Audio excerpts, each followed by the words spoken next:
والله خودی خۆم ئەگەر یەک نوێژێکی فەرز یا سونەت کە بیکەم ئەگەر دوعای خێر بۆ دایک و باوکم نەکەم لە سەژدە یا لە دوای تەواوبوونی تەحیات و پێش سەلامدانەوە خۆم بە بێوەفا دەزانم، خۆم بە سپڵە دەزانم بەرامبەر دایک و باوکم.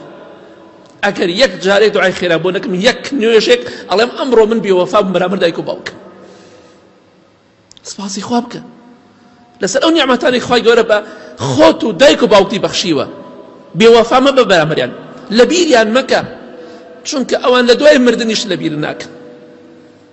زیندوون دوعای خێران بۆ بکە، مردوون دوعای خێران بۆ بکە. وەڵاهی دایک و باوک دڵسۆزترین کەسن بۆ تۆ، بەبێ مەسلەحەت و بەرژەوەندی تۆیان خۆشەوێ.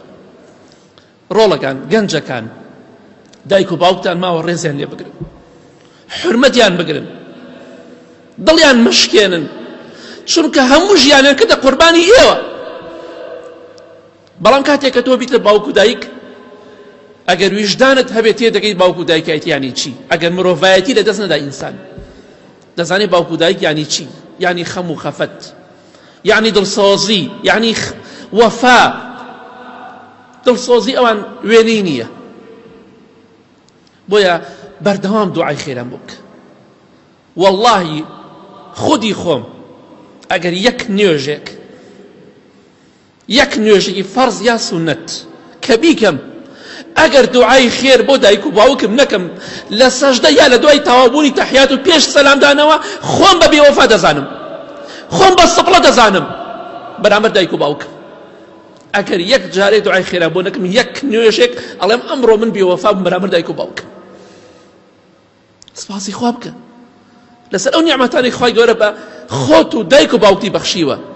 بێوەفا مەبە بەرامبەریان، لە بیریان مەکە، چونکە ئەوان لە دوای مردنیش لە بیر ناکەن. زیندوون دوعای خێران بۆ بکە، مردوون دوعای خێران بۆ بکە. وقل رب ارحمهما كما ربياني صغيرا.